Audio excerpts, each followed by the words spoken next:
একসময় মানুষ ভাবত সমুদ্র শুধু পাড়ি দেওয়া যায়, সমুদ্রের বুকের ওপর জোড়া লাগানো যায় না শহর।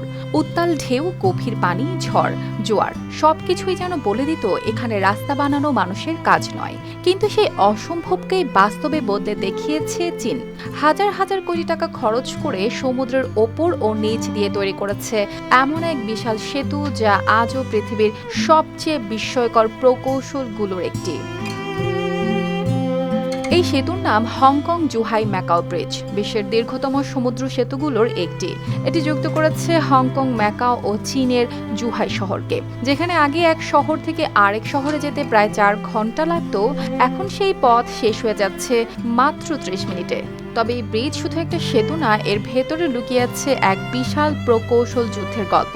কারণ শুধু পানির উপর ব্রিজ বানালেই হতো না, সমুদ্র পথে যেন বড় বড় জাহাজ চলতে পারে সেটাও নিশ্চিত করতে হয়েছে। তাই কিছু অংশ তৈরি করা হয়েছে পানির নিচে টানেল হিসেবে, আর সেই টানেলকে যুক্ত করতে বানানো হয়েছে কৃত্রিম দ্বীপ। অর্থাৎ যেখানে আগে শুধু গভীর সমুদ্র ছিল, সেখানে মানুষ নিজেরাই নতুন দ্বীপ তৈরি করেছে। এই স্বপ্নের শুরু হয়েছিল 80-র দশকে। তখন ব্যবসায়ী গর্ডন ও প্রথম এমন একটি সংযোগ পথের ধারণা দেন। কিন্তু সেই সময় অনেকেই এটাকে অবাস্তব মনে করেছিলেন, কারণ প্রকল্পটি ছিল ব্যয়বহুল, জটিল ও ঝুঁকিপূর্ণ। মাঝপথে রাজনৈতিক সংকটও আসে, ফলে বহু বছর থেমেছিল পরিকল্পনা। অবশেষে 2009 সালে শুরু হয় নির্মাণ কাজ। হাজার হাজার শ্রমিক দিনরাত কাজ করেছেন সমুদ্রের মাঝখানে। বিশাল স্টিলের কাঠামো বসানো, পানির নিচে টানেল ডুবিয়ে জোড়া লাগানো, প্রতিটা ধাপ ছিল ভয়ঙ্কর কঠিন। কখনো ঝড়, কখনো প্রযুক্তিগত জটিলতা, আবার কখনো আইনি বাধা, সব মিলে বারবার পিছিয়েছে কাজ, তারপরও থামেনি নির্মাণ। তবে এই বিশাল অর্জনের পেছনে ছিল ত্যাগও। নির্মাণ কাজ চলাকালে প্রাণ হারান অন্তত 19 জন শ্রমিক, আহত হন আরও শত শত মানুষ। তাই অনেকের কাছে এটা শুধু উন্নয়নের প্রতীক নয়, বরং রক্ত, ঘাম ও ত্যাগের গল্প।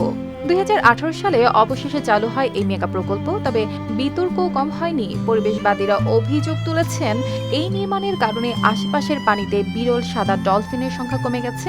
আবার শুরুতে ব্রিজে গাড়ির সংখ্যা কম হওয়ার সমালোচনাও হয়েছিল, কিন্তু সময়ের সঙ্গে পাল্টেছে সেই চিত্র। এখন প্রতিদিন হাজার হাজার গাড়ি ও বিপুল সংখ্যক যাত্রী চলাচল করছেন এই সমুদ্র সেতু দিয়ে।